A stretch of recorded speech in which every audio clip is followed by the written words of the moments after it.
Hello, world history students. This is part two of the Russian Revolution. If you are doing this reading and this lesson on your own with the materials you have on hand, you can find the content from pages 284 to 287.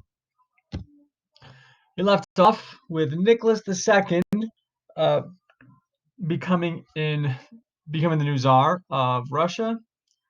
Uh, Nicholas II, remember, one of his chief concerns is consolidating his own power and the royal monarchy, even in the face of rising unhappiness with the Tsar and rising unrest in Russia. Nicholas II ruled a Russia that was vastly different from the society Tsar Alexander II had inherited less than 40 years earlier. Russia's population doubled between 1850 and 1900, the fastest growth rate of all the great powers of Europe. The pace of urban and industrial growth was also fast. Russia had some 1.4 million factory workers in 1890 and 3.1 million in 1913, so it almost doubles. If all non-agricultural workers are counted, Russia's working class totaled 15 million by 1913, 4 times its size in 1860. Most industrial workers had once been peasants. Despite their migration to cities, most workers stayed in touch with their villages in the countryside.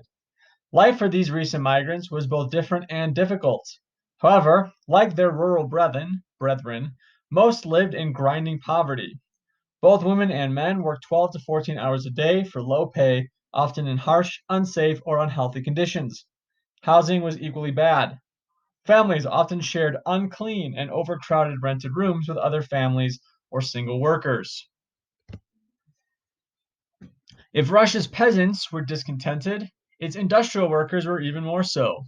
Industrial workers had no avenues to seek change, and the government blocked their efforts to create them. Many workers came to believe that a change of government was required before their conditions could improve. In addition, most industries were concentrated in small numbers of places, especially in St. Petersburg and Moscow. The high numbers of workers in these locations gave workers a political strength far beyond their small percentage of Russia's total population. To some revolutionary leaders, these factors made industrial workers a great potential source of revolution. So, a couple highlights: massive change, massive population growth, grinding poverty, unsafe work conditions, general discontent, and just notice that the Tsar, the monarchy of Russia, um, instead of handing down more liberal ideas like representation to these people, the Tsar and the government refuses to address the problems of the people. This sets the stage for revolution. By the early 1900s, Russia's revolutionary and reform movements had evolved into formal, organized political parties. Since Russia was an autocracy, political parties were outlawed and had to operate in secret at first. However, they became legal in 1905. The Socialist Revolutionary Party was founded in 1901. It called for the Tsar's overthrow and the seizure and redistribution of all land for the peasants. Its members believed that Russian society should be based on the type of socialism and equality found in peasant communes. The other major revolutionary party was the Russian Social Democratic Workers' Party, or Social Democrats. Founded in 1898, the Social Democrats believed that Russia's future lay with industrialization and a society built around the industrial working class. Their views were based on the theories of the radical 19th century political thinker Karl Marx. However, the Social Democrats differed over how to apply Marx's ideas to bring about a socialist revolution in Russia. This dispute split the party in 1903. One group, led by Vladimir Ilyich Lenin, took the name Bolsheviks from the Russian word for majority.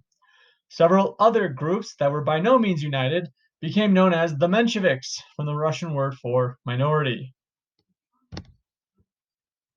In 1905, reformers who were opposed to both socialism and revolution formed the Constitutional Democratic Party, also known as the Cadets. The Cadets were Russia's main moderate political party through the revolutions of 1905 and 1917 and the Civil War that followed.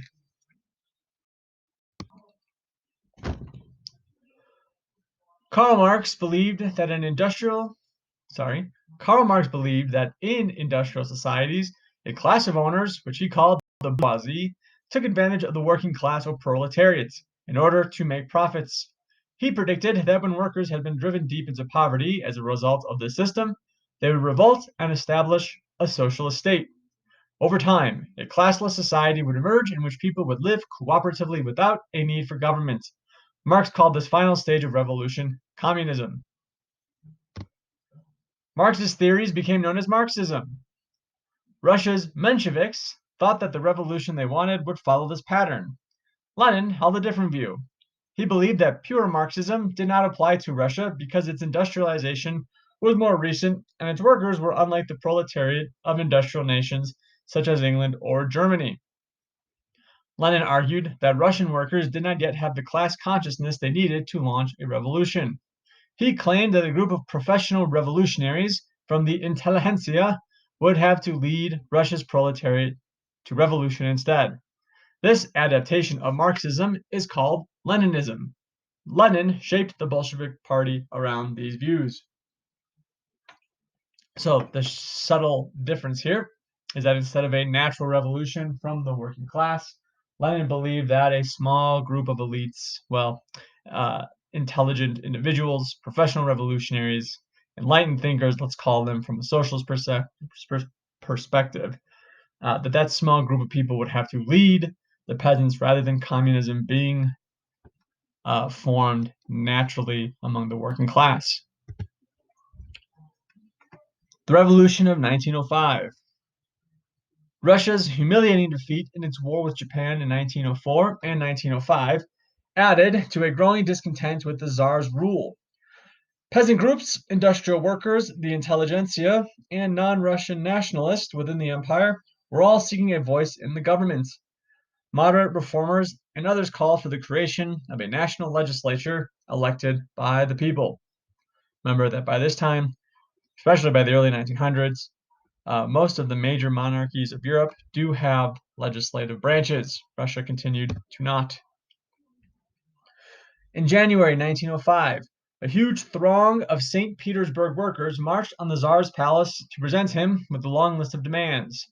The peaceful march was met by troops who opened fire. About 130 protesters were killed in what came to be known as Bloody Sunday. News of this event was soon followed by news of Japan's crushing defeat of Russian forces in battles on land and sea. The empire erupted in uproar. Widespread strikes took place. Peasants began seizing land or other property from landowners. Nationalists in Finland, Poland, and other non-Russian parts of the empire rose in revolt. Units of the army and navies mutinied. Workers in Russia's industrial centers formed councils called Soviets.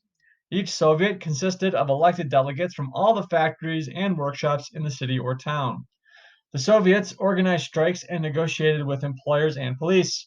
Some even helped run their city or town during the crisis. Reform, repression, and continued unrest. In October 1905, Nicholas II finally gave in. He reluctantly agreed to allow an elected national legislature called the Duma to accept a written constitution and to grant the people basic civil liberties. However, these actions did not end the unrest. In December, the Moscow Soviet launched an armed revolt. It was crushed by the army with great loss of life. Bands of the Tsar's supporters who opposed the reforms attacked Jews, university students, and known radical leaders. Terrorists from the Socialist Revolutionary Party murdered hundreds of police officers and other government officials. Meanwhile, Nicholas II tried to pull back on the reforms he had granted and to crack down on those who threatened his power. The first Duma, or legislature, was elected in March 1906.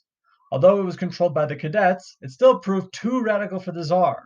When he and the Duma deadlocked over a constitution and other proposed reforms, he dissolved it and called new elections. The Second Duma contained a large number of members from revolutionary parties. So Nicholas dissolved that Duma too and changed the election laws to give the lower classes less power and more power to the nobles. That produced the Third Duma in 1907 that was more to his liking, as was the Fourth Duma elected in 1912. So Nicholas II, he initially agrees to create a legislative branch, but then when the people participate in democracy and vote people in, the first two, the Tsar doesn't like them, and so he just gets rid of it. It is not a very free election process if the Tsar can just get rid of the legislature that he doesn't like. And so again, the people continue to go unheard, um, which really starts to spell the end for Tsar Nicholas II. Huge misstep trying to protect his power by dissolving these first Dumas in Russia. At the same time, the Tsar continued to rely on the police to help him keep control. Police spies became members of Soviets, political parties, and other organizations. Thousands of suspected radicals and others were arrested. Many of them were imprisoned or executed. Some revolutionaries left the country to avoid arrest. Among them was Lenin, who fled Russia in 1907. He did not return until 1917. So in this first revolutionary phase, 1905, remember that in St. Petersburg, when the people come into protest, they are met with fire. They're met with gunshots and murder by the police. One of the big differences between the 1905 revolution and the future 1917 revolution is that in 1917, when the police are once again called to put down the revolts, this time, a decade later, they will not comply. Once the Tsar loses his power of force, it is over for him. But we will get to that tomorrow. The government also launched a program to give every peasant his own land. Nicholas hoped to weaken the communes, turn peasants into successful small farmers, and increase the peasants' loyalty to the Tsar. This was perhaps the most genuine and successful of Nicholas's reforms. However, it came too late. It would have required decades to achieve, and the monarchy would survive for just a few more years. Hey, that is the second part of the Russian Revolution. The third part and last part is a touch longer, so probably maybe I'll split that up between our Wednesday and Thursday classes. That's probably what it's going to look like. Okay, I hope you're all well and healthy. It is snowing quite hard here in my home. I miss you all. I hope you are staying healthy and safe. If you need questions, come to my office hours or email me. Tomorrow.